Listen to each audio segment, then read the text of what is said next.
Hello there, everyone. Thank you for joining me today. My name is Sarah Huffman, and I am the Art Rental and Sales Associate here at the Art Gallery of Alberta. We welcome you to our Meet the Artisan series, sponsored by EPCOR's Heart and Soul Fund. Here at the gallery, we embrace the teachings of Tetewa, a Cree phrase meaning welcome, there is room. In our house, even the virtual one, everyone is welcome. I'm delighted to be your host for this hour. Joining me today is Diana Frost of Coloring It Forward. Before we dive into the subject, I'd like to highlight that this is an interactive event and we'd like to hear from you. You are welcome to use the chat window on the side screen to share your comments as we discuss with Diana. If a question gets unnoticed or unanswered at the time, please know that we will review all unanswered questions before we wrap up today's event. Originally from Quebec, Diana spent her teenage years in Western Africa, which was an early awakening to different cultures and the difficulties of living in a developing country.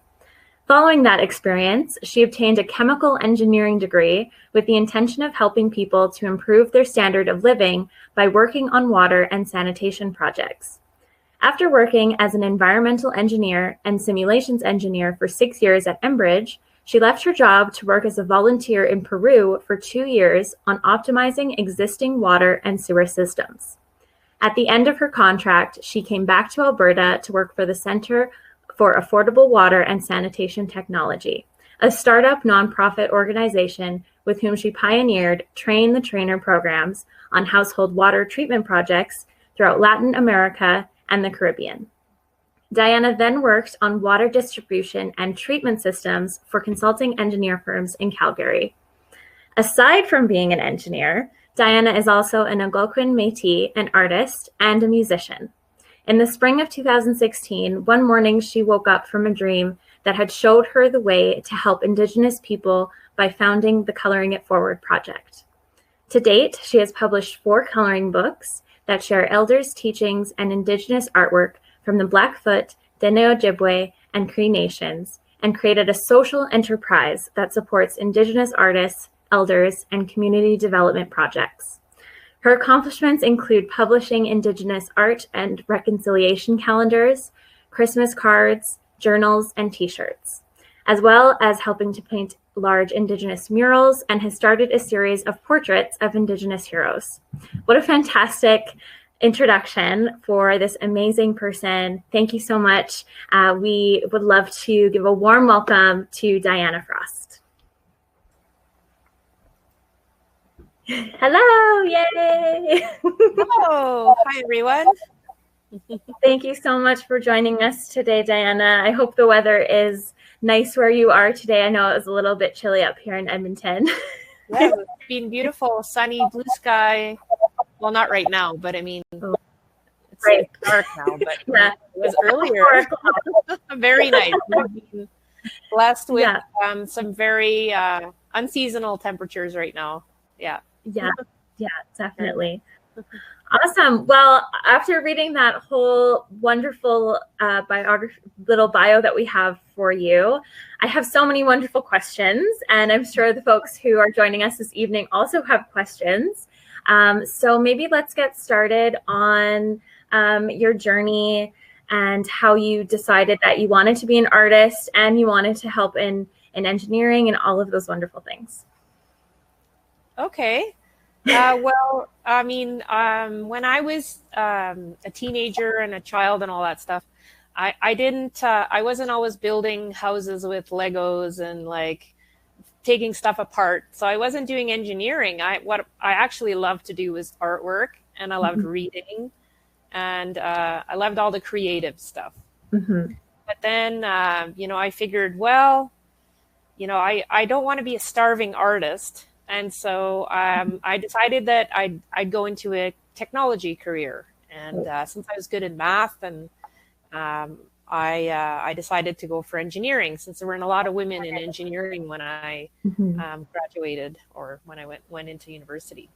And my first intention was to work on the environment, because I'm a bit of a tree hugger. Even though I'm a book publisher, which is kind of a contradiction a little bit there, but I'm a tree hugger. And then while I was in university, I discovered that what I wanted to work on was water and sanitation projects in Latin America specifically.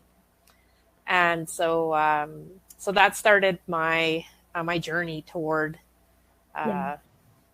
working on water projects. Absolutely. That's wonderful. And we do have a presentation that we've prepared today. So we have a couple of images that you've provided us. Do you want to give a little bit of context about why these organizations and these images are important to your story? Sure. So I participated in a lot of programs early on in my career and my life. This was one of the first ones that I participated in, Engineers Without Borders. I actually was part of founding the Engineers Without Borders in my university. We had never heard of Engineers Without Borders at the time, and we decided to found one. And we ended up going to China for 3 weeks. Right in the middle of my engineering degree, and it was part of that experience that I met a professor whose specialty was water and sanitation in developing countries, and that's when the light bulb went off. Cool. Yeah. So then by the time I graduated my chemical engineering degree, I was looking for a water job, and I couldn't find one because there's no jobs. It was like now, there was nothing. So I joined another program called the International Association for the Exchange of Students for Technical Experience, and they offered me a 6-month job in Norway. Wow. So this was totally unrelated to my engineering degree. I was going to do technical translation from English to French of medical manuals. It was boring as all heck, but it was a job, and it allowed me my first experience overseas, living by myself in a different culture, a different country. So I went 6 months, and then I traveled around Europe a little bit. And those two were some pretty good experiences traveling on my own without my family. Absolutely. And I bet that helped make a lot of, sorry, go ahead. No, go ahead. You go. I was going to say, I bet that allowed you to make a lot of different connections with engineering, and, in Norway, you probably got some more context and some connections with folks that may have inspired you along the way. And it was very interesting to just learn how people think. Like in China and Norway, people have different culture there and a different way of seeing the world. And so it was two good experiences for that. Yeah, absolutely. Wonderful. And we also have some nostalgic images. Yes. This is, I'm in Bolivia in this picture. Okay. And the highlands, and I'm just having fun with one of the local ladies, trying to pretend like I'm helping her, even though I have no idea what I'm doing. Outside the stove. I was there to attend a water ceremony because they had heard that I was. And one day I walked into my boss's office and I quit my job, and I went to live in Peru for 2 years. Wow. Working as a volunteer on water and sanitation projects. Everyone thought I was crazy. Leaving a sure job with a really good salary to go work for free in a country that was a little bit insecure still, like a little dangerous still, but it's what I wanted. So I went there, and I helped people to optimize their water and sanitary. Voila. Absolutely. So what kind of resources differ depending on, like, when you were in Peru? How is it different than other places that you visited? What kind of resources do you mean? Like for the sanitation and optimizing their water, is there different ways that they went about it previous to you coming and giving them a little bit more knowledge? So a lot of places in Latin America, not everywhere, but a lot of places, the quality of the water coming out of the tap is not dependable. Right. And so in a lot of places, the kids will get sick a lot, sometimes die. And, the problem is the parents won't have certainty that if they drink the water from the tap, that they won't get sick. And so the sand filters that I was teaching people about, and the ceramics, they'd help people to treat the water themselves in their house, so that they would know that when they're drinking the water coming out of that filter, it won't make their kids sick. And so it was like a big like they were so happy to have those. Yeah, absolutely. That is something that is a necessity as a human being. So for you to be able to provide that certainty for them, I bet was really special. Yeah, it was really wonderful. And because I developed the train the trainer approach, Mm-hmm. by the time I left that job, I think I had helped around 300,000 or 400,000 people to Wow. get their water and get it for themselves, not, you know, with no dependency. And then the program got replicated to Asia and Africa. And now I think cost has probably helped in the 2 or 3 million or more. Wow, that is amazing, Diana. Yeah. Oh, this is a fun experience I had. This was a very short experience I had in Rwanda, where I went with Water for People. Mm-hmm. And I was teaching people how to test their water from the back of a truck. So using a portable water testing kit. Yeah. And I know this is weird. I'm talking about water a lot, but I guess for people who might, not have traveled a lot or might have interest in knowing, why do I do such different things? Well, it's because I get bored. I'm a little ADD. I like trying new things and visiting new places. And like in this case, they're like, come and drum with us. And I'm like, sure. That's awesome. Yeah. Oh, and here's a photo of me teaching or with the people that were helping me organize the workshop to build these biosand filters. You can see the concrete filter in the middle there. It's filled with sand and gravel and allows people to treat their water. Even water that's brown would come out clear. Wow, that's amazing. Yeah. This is in Peru, this one here. But I also did workshops in Dominican, Haiti, Bolivia. Right. Honduras. And was this the nonprofit that had started?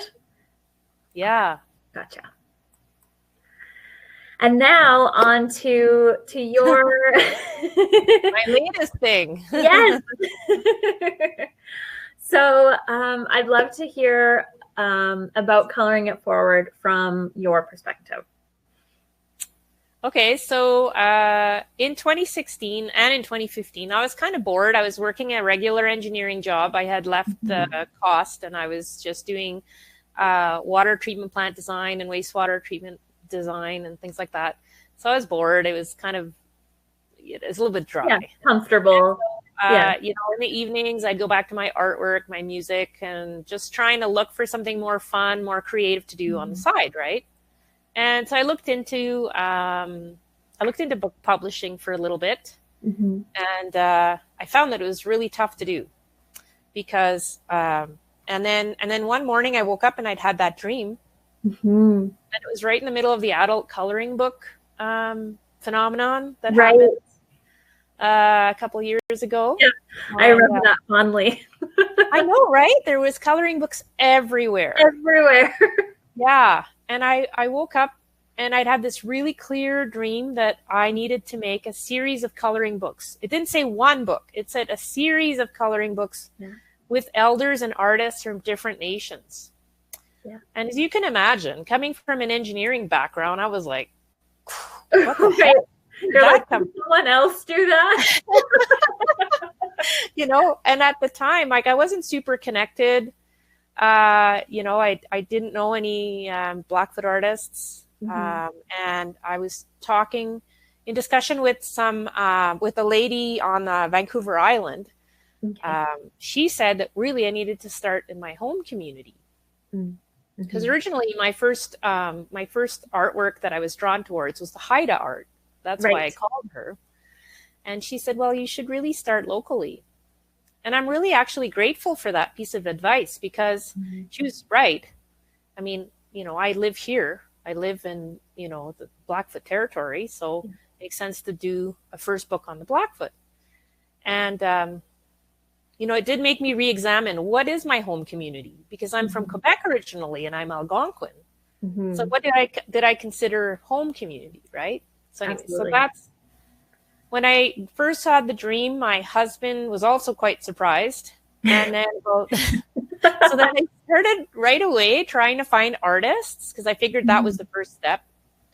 And eventually I found Ryan Jason Allen Willard, who's from Siksika, and he's Blackfoot, and I went up to Red Deer, drove up to Red Deer to meet him, and we had a chat, which started out with him looking at me like, "What the heck? Who the heck is this man?"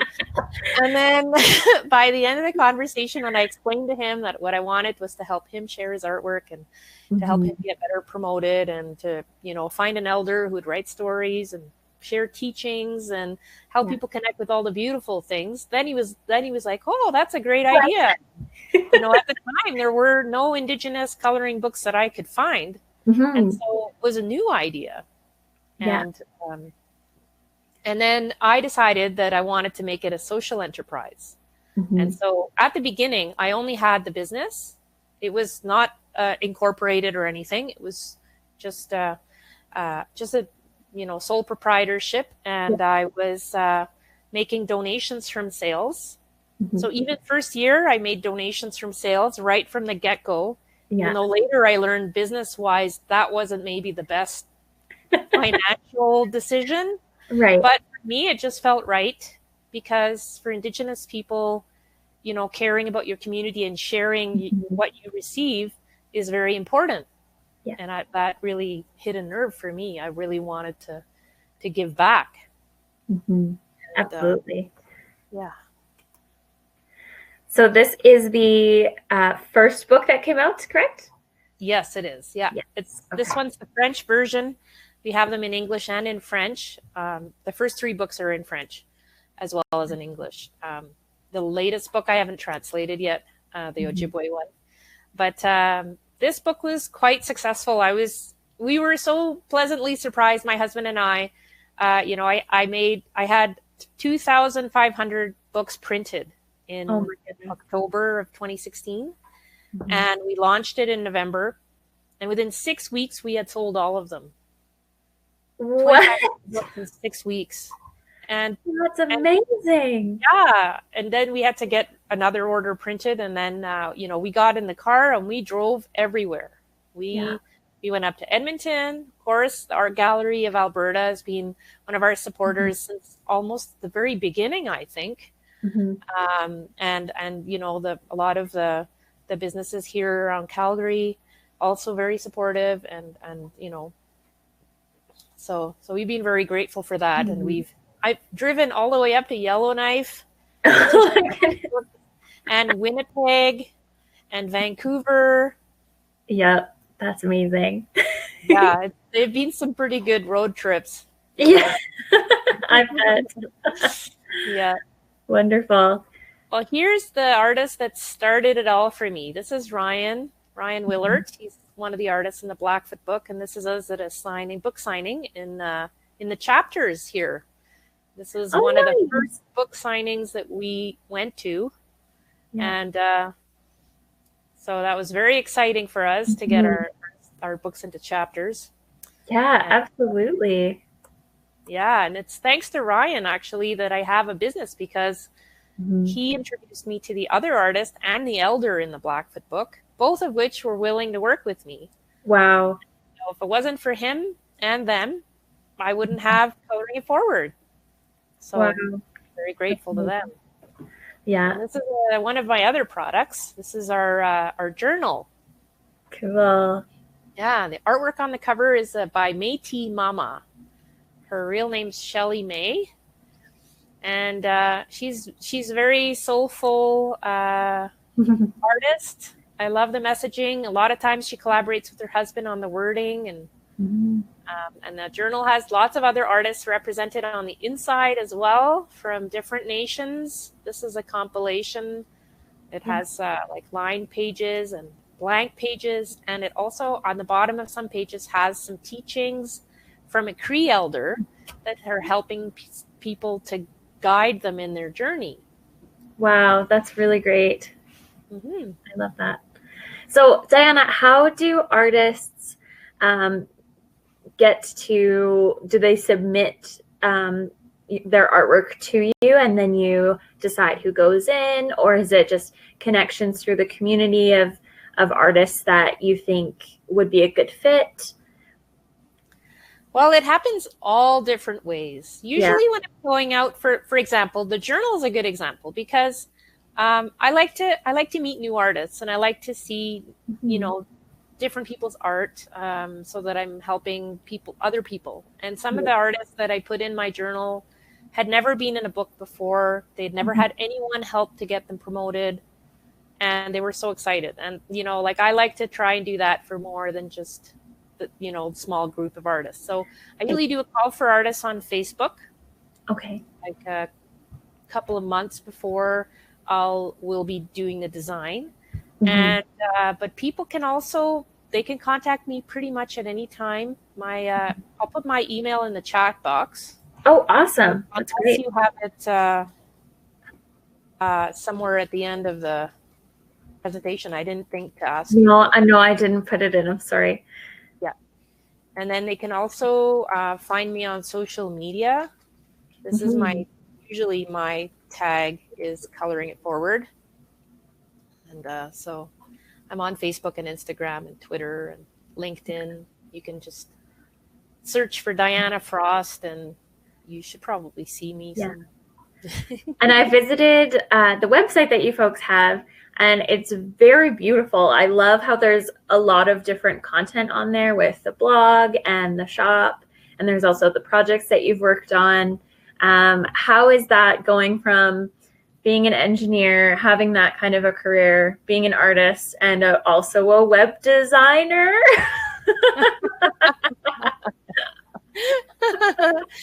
Well, I like having lots of different jobs to do. I don't like just having the same work to do day in and day out. And I did hire some people to help me with the web design. That wasn't just me, because I'm talented in some ways, but web design not that much. It's tough. But the upkeep has been something that I've been doing more, and adding projects to it, and adding things. Absolutely. And here's another product. This one's the notebook, one of the notebooks that I made. This is a Cree and Scottish artist called Madeleine Bélanger, and this is called All My Grandmother's Flowers, pardon me. And so you can see her two grandmothers, and then flowers. There's a nice big meaning about it.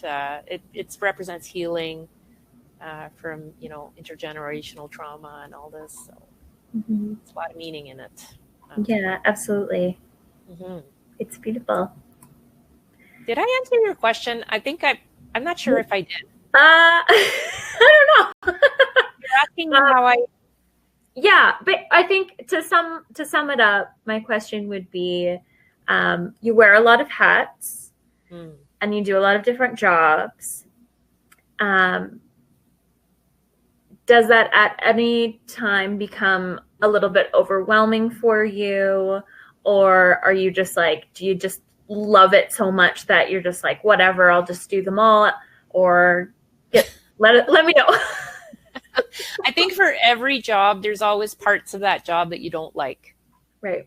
And so there are days where I feel overwhelmed, like right now running the business and also my nonprofit, because I have a nonprofit organization also that I run to organize the Orange Shirt Day event in September. And we're very grateful that we were also awarded a grant from the Aboriginal Languages Initiative from Canada Heritage to teach youth how to build apps in Indigenous languages. And we have to start programming next year. So right now we're kind of trying to figure out when to start and whether to do it virtually or in person, and it's a bit difficult to figure that out. So yes, I do get overwhelmed a little bit sometimes, especially with administrative stuff, like the accounting, and you have to do ongoing sales and a lot of marketing. Those things I'm not so good at. They're kind of sneaky. Like you're not really thinking about it all the time, and then all of a sudden it's month end and it's like something's on my mind. Oh yeah. Oh yeah, I gotta scan my receipts. That's fun. Yeah. Exactly. Yeah. So there are parts of my business that I'd rather, and little by little, I am finding people that I can ask to do those tasks. But it's always a monetary decision too, right? Because like, especially this year, sales have been a bit down. Right. Because we haven't had any powwows and no markets, and that's kind of impacted my operations a bit. Yeah, that human connection element is missing as well, for sure. Yeah. I miss that. This is my Cree book, and then behind it's the Ojibwe book. And this was book number 3. In this case, once again, it was an artist who introduced me to the other artist and the elders. There's 2 artists in each of the books. And so this book came out in 2018. Yeah. Cool. So what was it like publishing the first book and the process of that? And then how has it changed to the new books that you're coming out with? So the first 3 books, it was finding one artist. And sometimes, like for example, Calum from the first book, he's the one that introduced me to Delray, who's in the Cree book. Right. And then Delray introduced me to Sam and John, who are the other artists and elder. So sometimes an artist from a totally different nation will introduce me to another artist. And so the first 3 books were kind of like that, where it was I met one artist and they introduced me to the other people. The latest book, the Ojibwe book, I was actually very honored that the elder contacted me and said he had seen my Dene book and he liked the format so much that he wanted to ask me to publish his book. Oh, lovely. Yeah. And he had painted his whole life's work of doing ceremony, doing sweat, and then being gifted a story and then painting that story and writing the story down. And he wanted me to basically publish his whole life work. Wow, Diana. I know. And the nice thing too is he's fluent in Anishinaabe. So we were able to get the stories translated and written down, which is really hard to do. Right, I bet, yeah. Yeah, because I wanted to do that with the Cree book and the other 2 books. And so far I haven't been successful. So it's tough because the elder has to be comfortable with the translator and vice versa. The translator has to be comfortable with the elder's stories, and sometimes they're not. Right. I learned the hard way. Yeah. Oh. Yeah. And then we also choose a program to donate to. Sometimes the artist and elder will help me, and sometimes I find them on my own. Right. Or when people recommend organizations to me. Right. And at what stage in the process does that happen? The donation process, usually I wait until I just received the prints and we start selling the books, and then we can start donating maybe 6 months to a year after that. So I start looking for an organization, to publish it, because there's a lot of quality control. Like I want to make sure the artists are happy with the artwork, as it's presented, and that the elder's happy as well with how it's laid out and all this. And so there's a fair amount of back and forth that goes into it. So yeah, absolutely.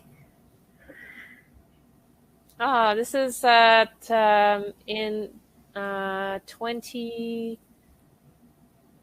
When was that? Oh, that was 2019. This was the first Orange Shirt Day Walk that I organized with my board.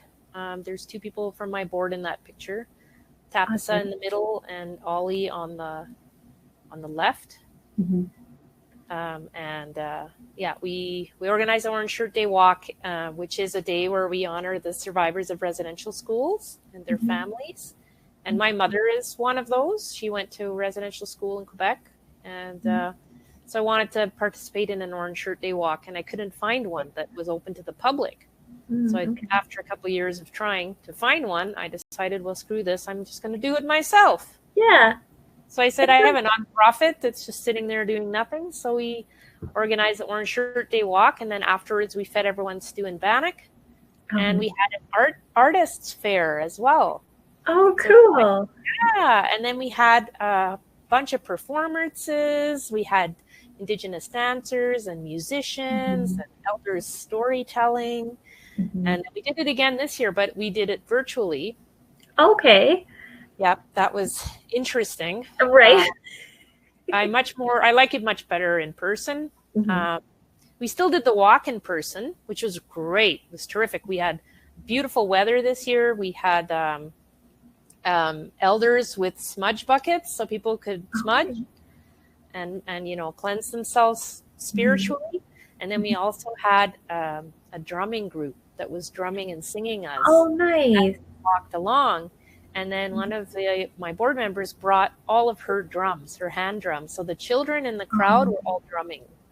So they were super happy, right? So that's lovely.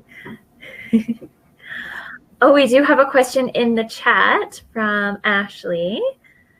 When there is a moment, can you talk more about how the translation process worked with some of the elder stories in their own languages? What makes a good translation relationship between elders and translators? Thank you, Ashley. Do you want me to answer that now? Sure. We've got time. Okay. So the Ojibwe book was easy because the elder knew that the person who was going to write down the stories for him, because he could speak it, but he wasn't comfortable with writing it down. So there's that too. With the Cree book, I'll give the Cree book example because that was actually something that happened where I was trying to get the Cree book translated. First of all, with Cree, there's various dialects. So you have to make sure that the translator can understand and write down the dialect that the elder speaks. Right. And that the elder wants his stories written in. A good translation relationship. Well, so the Cree elder, he wanted to work with a translator that he knew and that he trusted to make sure that what the translator wrote down did actually reflect his words. And so he already knew the translator. So what happened was the translator wasn't comfortable with the creation story version that the elder had that he wanted to share. Everyone learns different stories, right? And so the translator asked that I work with someone else. And then we just we got busy and we just never ended up finding another translator. So I don't know if I'm answering your question very well here, Ashley. It's a bit difficult to tell you the truth. Because sometimes elders don't know any translators. And so I haven't sorted that out. So if you have some suggestions for me, I'm all ears. Well, I'm assuming it's a very trusting space, and you really have to allow that that vulnerability in that space. And if those two people don't necessarily know each other, that can be definitely challenging for sure. But definitely for most people. And I won't pinpoint it into just say Indigenous people. For most people, what they need is to meet each other and sit with each other for a bit and hear a few of each other's stories and a bit of the history, get a feel for what kind of person this is, and then that usually helps. But I find with elders, one meeting isn't always enough. Usually. You need a few interactions and all this. And, but yeah, so it is something that I still want to do because I love languages. I speak 4 of them myself. Oh, So wow. I wish I want to learn Algonquin, but it's a bit difficult to learn Algonquin out here in Alberta.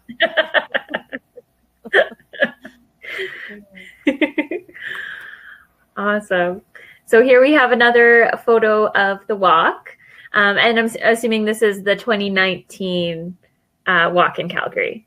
Yes, it was quite a challenge because it was the first day of the year that it snowed, and it was September 24th. I can't remember which Saturday it was, Sunday or something, but yeah. So then it was snowing, it was slushy, and the weather was awful. We still got 40 people came out to walk. Wonderful. Awesome. Kind of surprising, but awesome. This year we got about 150 to 200 or so. Oh, wow. Well, I can imagine that having it virtually for a lot of the folks who can't make it there physically, having that virtual element would definitely help for wanting to be a part of the event in some capacity. Mm-hmm. But yeah, it definitely takes away from that human connection and that direct storytelling that you can have when you're in person with someone as well. Definitely. We did get a lot of good footage this year with the elders storytelling and sharing, and with a lot of the musicians as well. We are going to be sharing that footage bit by bit. We just haven't had a chance yet to organize that because it takes quite a bit of editing. Yeah.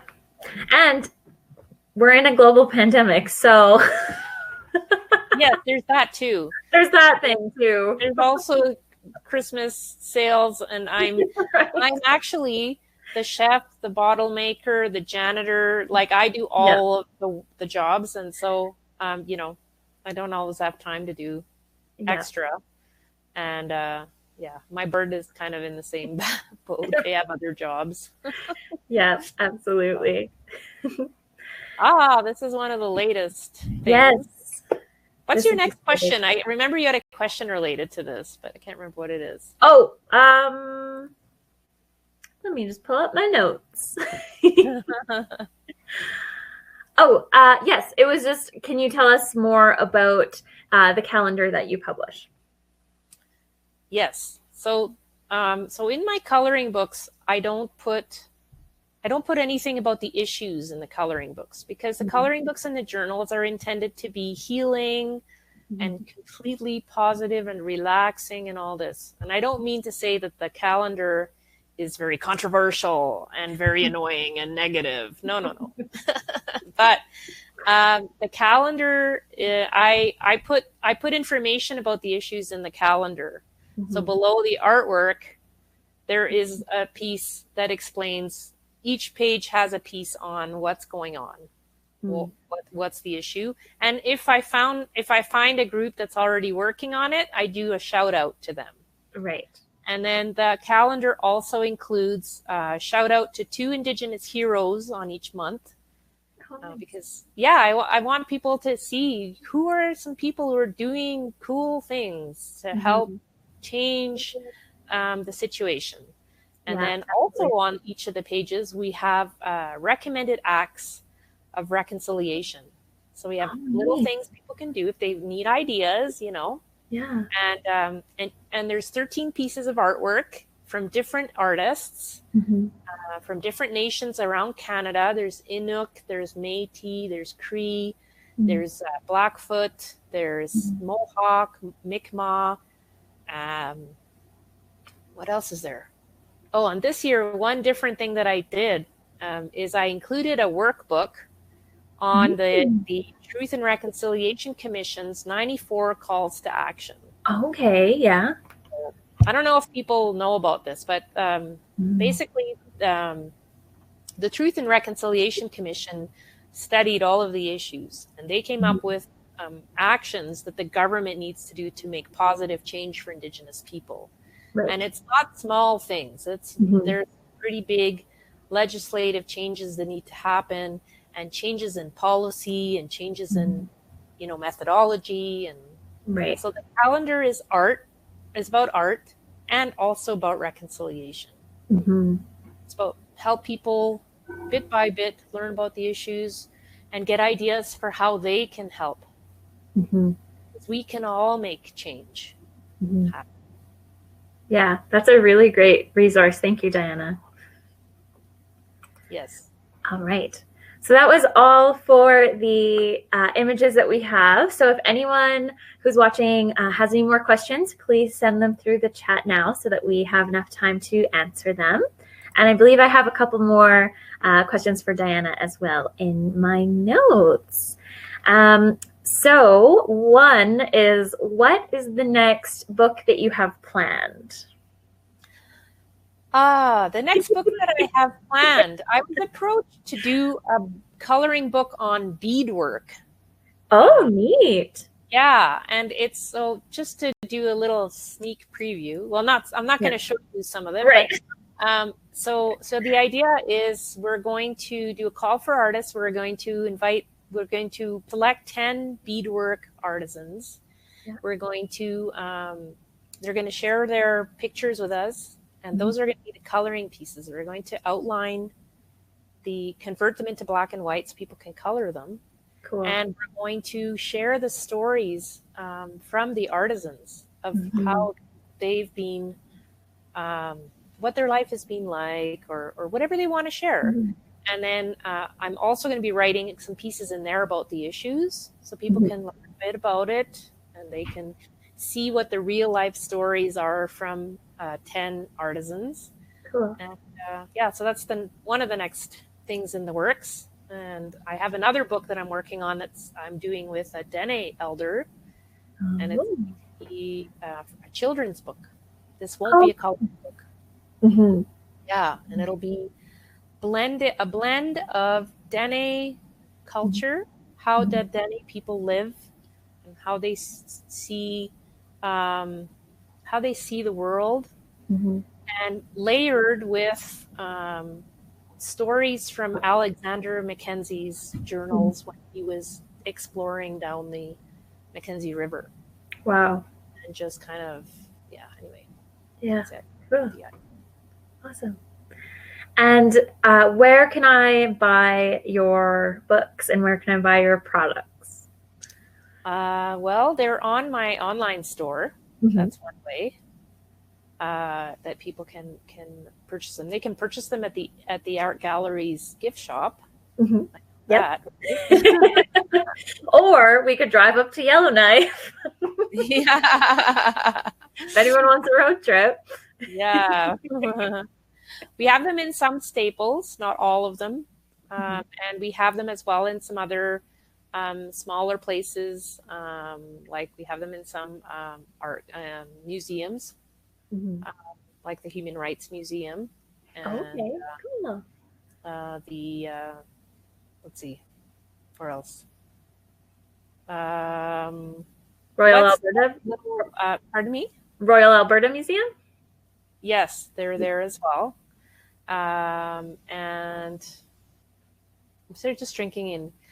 They're at Western Varieties and Halford Heights, which are in Edmonton. Yeah. I think those are the main ones in Edmonton. And around the country, then they're in a lot of different stores. And if people want to find a book close to where they live, they can always just email me or send me a message, and I'll try and help. Awesome. All right. And if not, you can just go to my website. I'll put my website in the chat. And you just go onto the shop, and then it's awesome. We do have that's a nice comment. Yeah, it is. And so do I do personally? Well, I'll show you.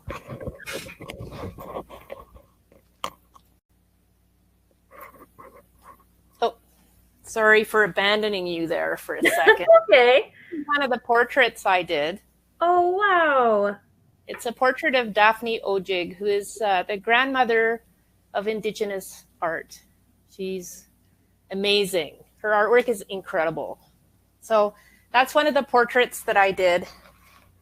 I was starting a series of Indigenous portraits. This is another one.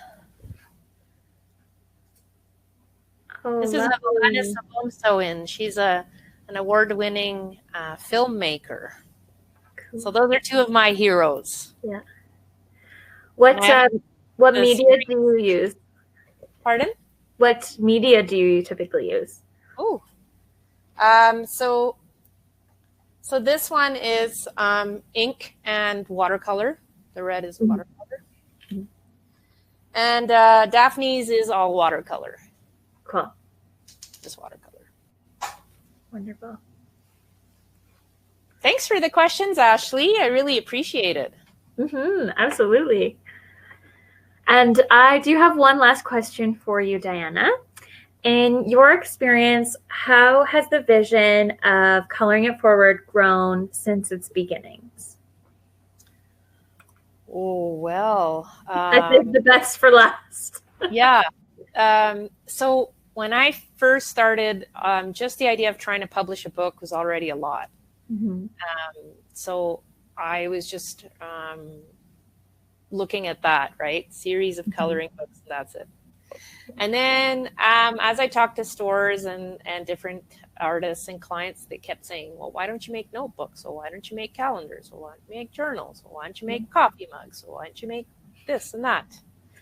And so I started to think outside the box of how else can I promote this artwork? And then I started seeing calls for artists to paint murals. And in Calgary at the time, there was very few Indigenous murals. And I thought, well, that's a perfect opportunity for the artists to make a couple grand and to get free promotion. And so I worked with Caleb Dan, and we put his Singing Warrior on a huge building right on 17th Avenue, so right in the walking district. And that got him quite a lot of attention. That's amazing. And then from there, I think I started to realize, that the artists, they needed more than just someone to help them promote their artwork in a book or something, right? And so a couple weeks ago, I founded an artist cooperative with two other friends of mine who are also Indigenous artists. And so I will be talking to the art gallery about that, because our plan is to help a lot of Indigenous artists to get their artwork out there much better. And, everyone needs some help. Absolutely. Yeah. Everyone needs a little bit of uplifting support from others who can offer it. Yeah, absolutely. Wonderful. Well, thank you so much for joining us tonight. I'm so pleased I got the chance to chat with you today, Diana. And it's nice to see someone without a mask on virtually, and we can be safe. I miss you, smiles. And thank you all so much for joining us this evening. If you do have any questions about where you can purchase Coloring It Forward, we do have some available at the shop at the Art Gallery of Alberta. So you can give us a shout and we will contact you, and we can arrange a curbside pickup if that's something that is interested of you. Or you can also check online on Diana's website as well. Awesome. And we're very excited to see what comes next, Diana, but we totally understand if it might take a little bit. There's a lot going on, obviously, and we are here to support you in your journey because we really believe in what you're doing for this community. Thank you so much. I appreciate the opportunity. Wonderful. Well, have a safe night, everybody, and we will see you next time. Bye.